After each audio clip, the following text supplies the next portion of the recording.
What's up, guys? Brad here from Piney Grove, and we got Miss Piney Grove back there and Bella. And today is an exciting day for us out here because we are working on Deb's red barn or animal barn, and we just got it spray foamed. So this wall here is a 36-foot wall. It's been spray foamed with 2 inches of closed cell, and this morning I went out to our local lumber store, Surplus Salvage in Chipley, Florida. Great people out there, just awesome to deal with, real friendly, help you load everything. And got 16 sheets of OSB. I've already got 8 left over from another project, but we're gonna OSB this wall. Everything that's gonna go in this barn just about to help with the animals and feed them and house them is coming from Tartar, so shout out to Tartar for helping us out there. I gave Deb the mic. You want to tell them how close we are to having 4-legged creatures here?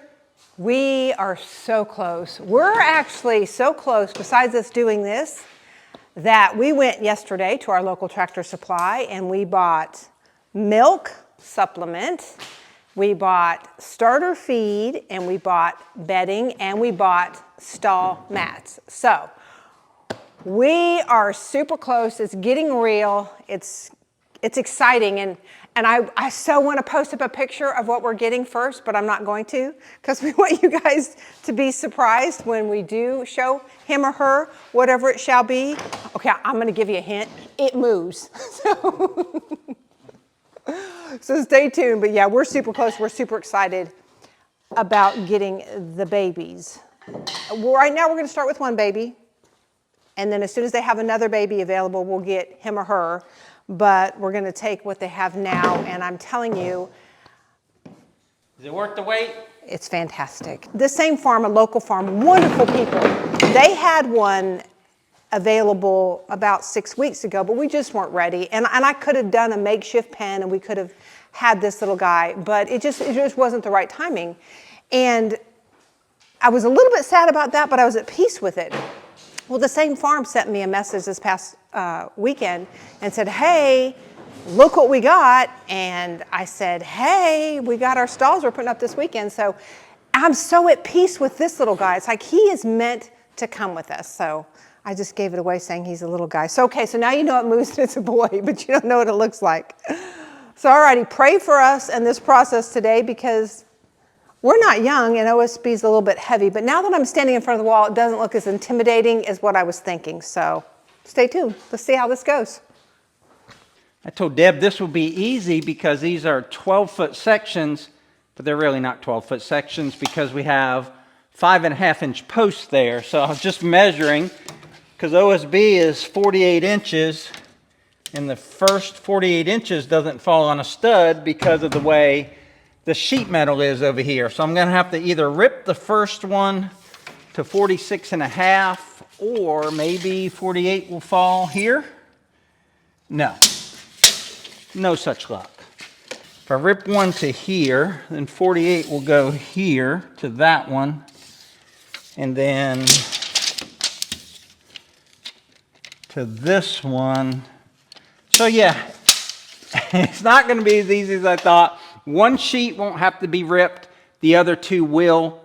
Maybe only 2 sheets will have to be ripped on the next bay down. And I don't know about the last bay. But we'll start here and get the hard one done first. And just move down the line here. And then the next step after this will be primer. I got a bunch of Kills primer. And then I've got white barn and fence paint. So we want this white for light. We also want to protect our foam. And we want to protect the animals. We don't want the animals to eat the foam or in any way mess up this wall. So many reasons why we're doing this.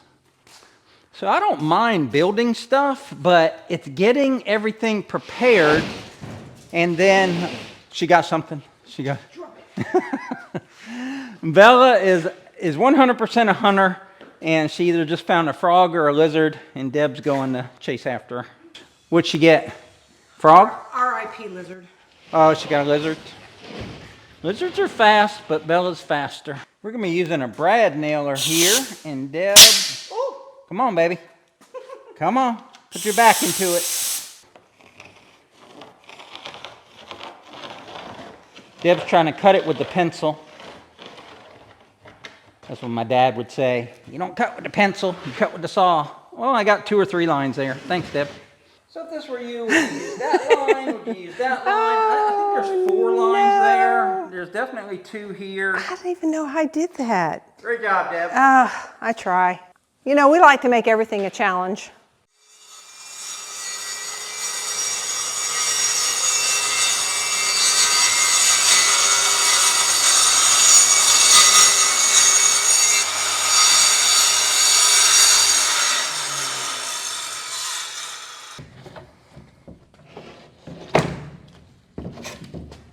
Okay, that's going to show foam on the top. That's fine. I know, but these are 8-foot studs, and this is 8 foot, so we could move it up a little. Okay, so the test fit went okay. Brad cut it very well. The only problem is up there's a bit of a gap, so, which is not a huge deal, but we can raise it just a little bit, and then it'll fill in that gap. What I'm trying to also do is keep the bottom of the OSB from being near the ground, so when you're washing the concrete floor, it doesn't wick up. Brad ran in the shed and ripped down a couple pieces of wood to 1 inch, seeing if that would solve the problem. Still got a little bit showing, but we're not concerned about it. I don't think any critter in this barn will be concerned about it. I think it'll be fine.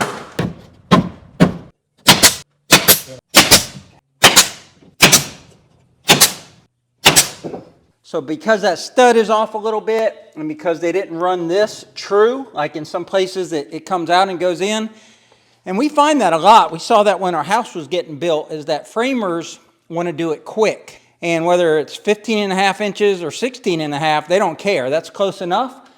But where that tells the tale is when you're trying to do something that's, well, this isn't 4 foot. We had to cut a little bit off of it.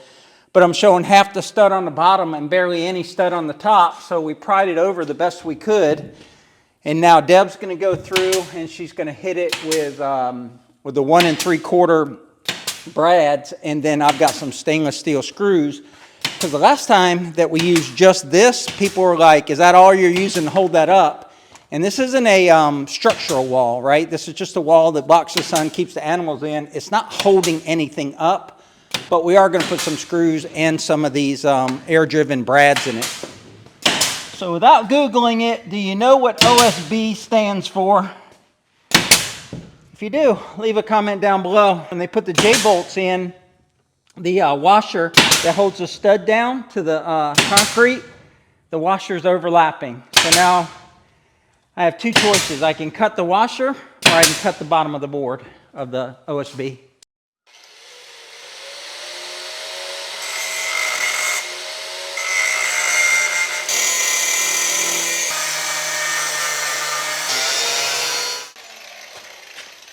One down, 2 to go.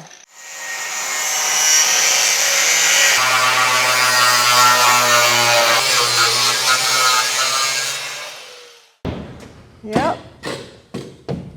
Fits better.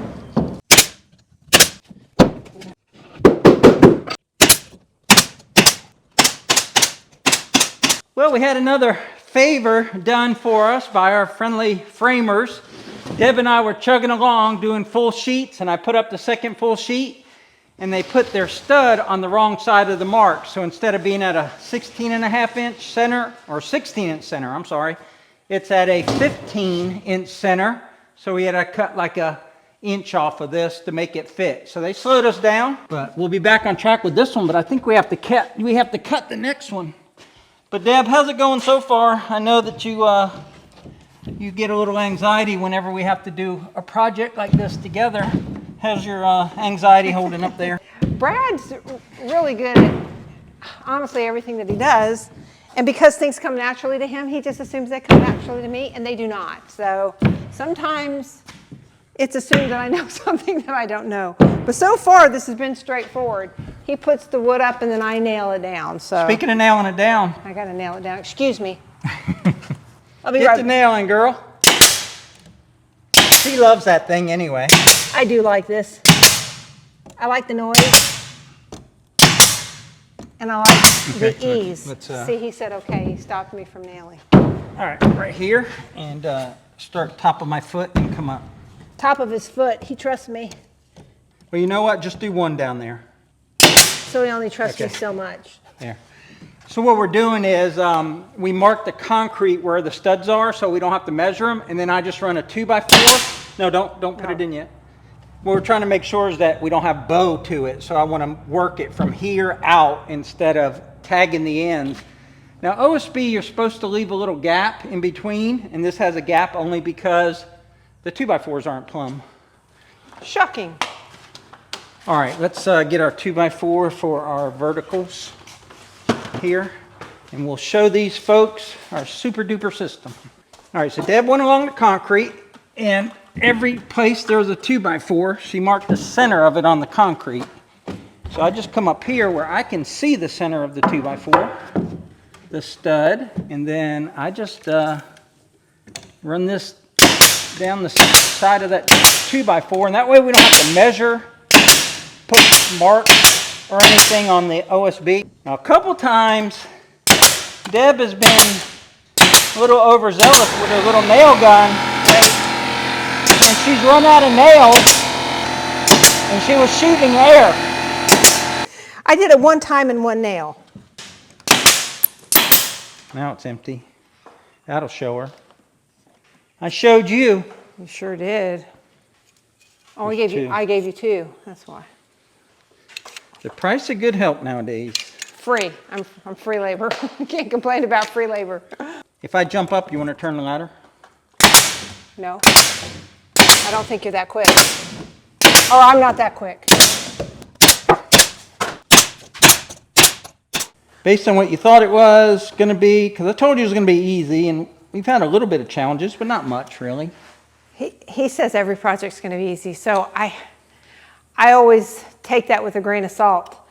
This had a couple challenges to begin with, but honestly, and I don't want to jinx it, but now that we got our system down and we got our rhythm, I think the final pieces will go pretty quick. I think the big thing was not having to measure the studs too, right? So you pop it up, especially when they fit, it's quick.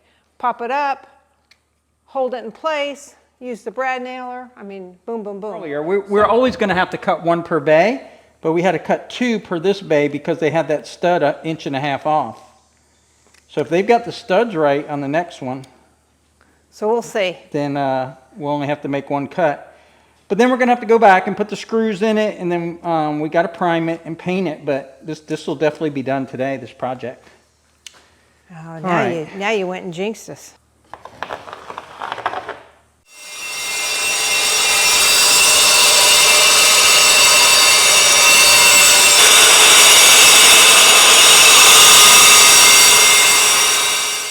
Is that your first time on a circular saw or skill saw, as some people call it? Yes, that was my first time doing that. And I was a little intimidated like I normally am, but it was pretty cool. Wasn't that bad? No, it wasn't that bad. It was pretty cool. More fun than a chainsaw? With the chainsaw, you don't have to be so precise. The precision is the only thing that made me nervous, is that if I got off and then it doesn't fit and then it's my fault. Well, in typical Piney Grove fashion, we thought these last two would be easy, but we had to cut each one because, again, the studs aren't put in there correctly. And then we couldn't get the panel to fasten to the studs, and we were like shooting nails and shooting nails and shooting nails. Well, this had jammed in the end, and we had to take it apart, and there was a little piece of nail in the end of it, and we got it now. But I don't know when we stopped shooting nails, but let's see if it's working now. Oh, yes. Yeah. Funny how well it works when it works.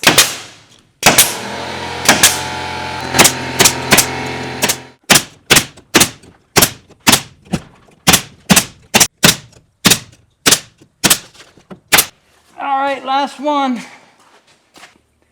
The 6x6, look at the bottom.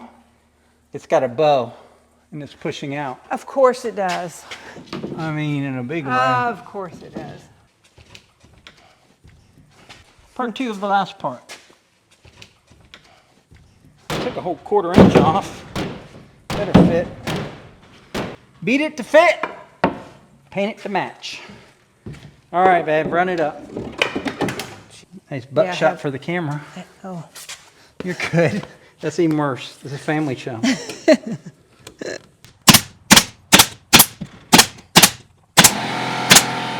Okay, we made a lot of progress. We put up a piece of trim along the top there. It's basically baseboard, and I had a whole bunch of it in like 16-foot lengths that I was never going to use. It's more of an old style of baseboard.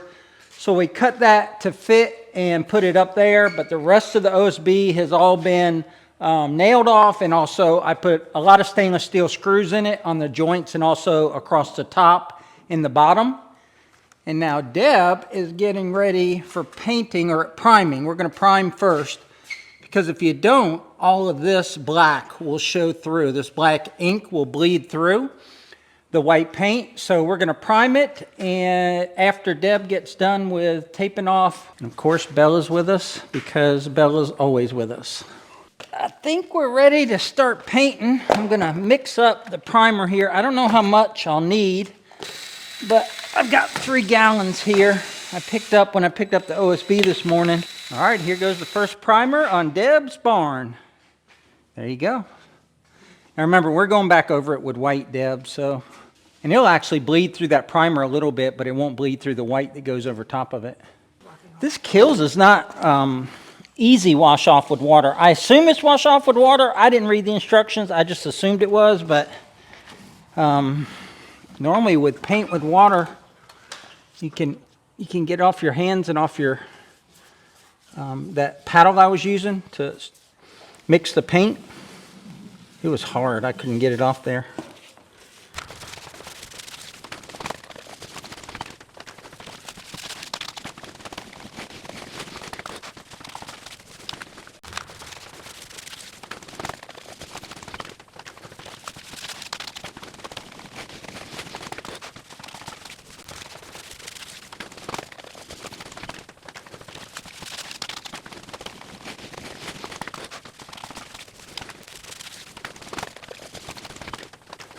This is not water wash up at all.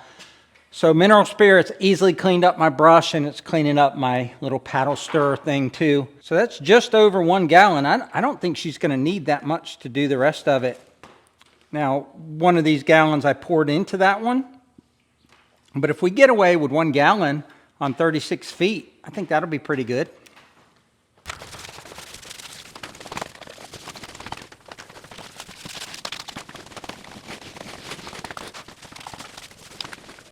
After Deb got done doing the rest of the wall back there, it had already started to dry here, so we swapped out, and I went over all of the black ink areas, and they were troublesome this time, and I think it's because this is an acrylic or oil or something based paint, and I think the last time I used Kills, it was latex, because I think it was water cleanup, and this isn't.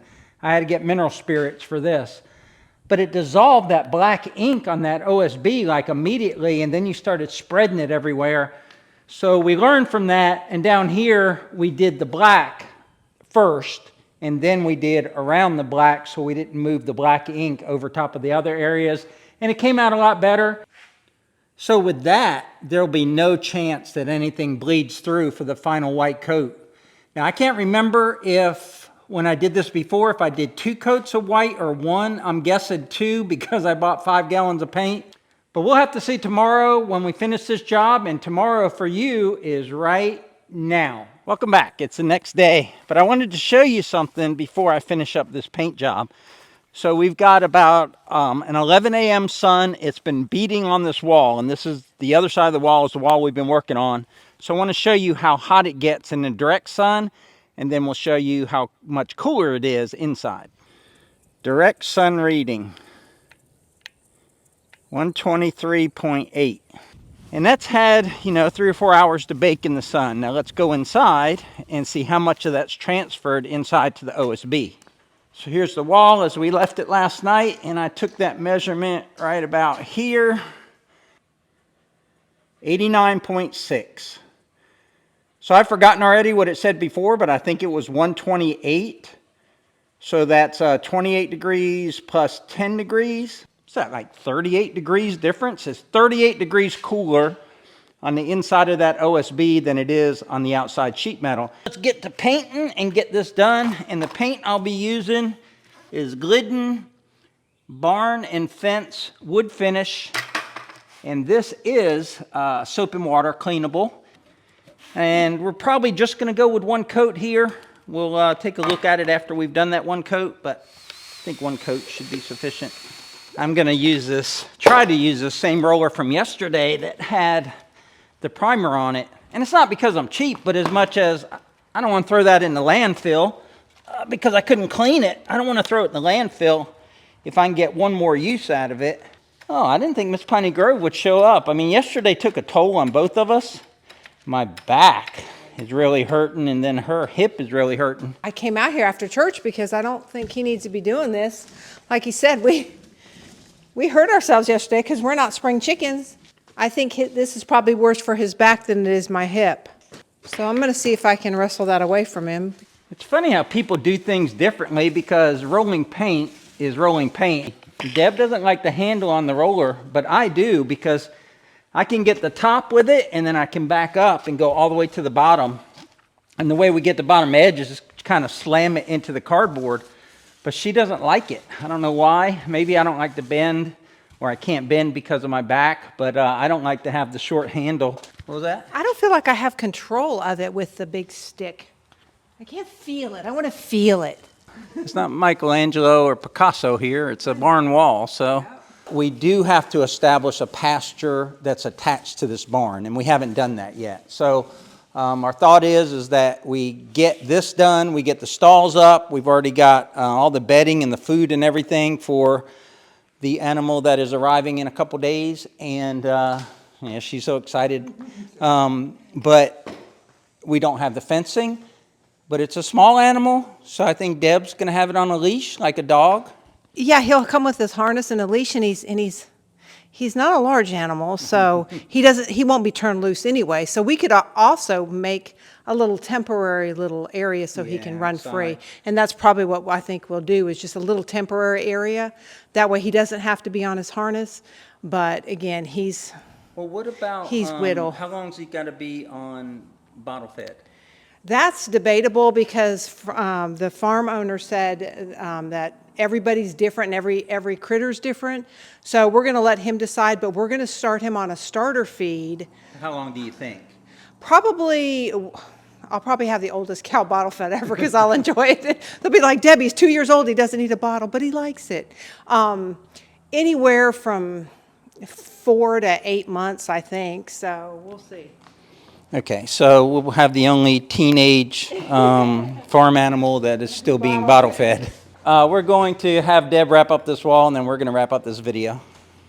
The interesting thing about having been in here for the past couple days is that we can feel what the temperature is and the breeze, and it's really been bearable. I mean, it's hot outside. It's like in the 90s, but in here it's not cool, but it's very, very tolerable. We got the primer on there, about 1.5 gallons of primer, and I would say right at 1 gallon of paint to do that, if you're wondering how much it takes to do a 32 by 8 foot wall. I'm the only one with the mic here, so I'm going to get in here closer to Deb.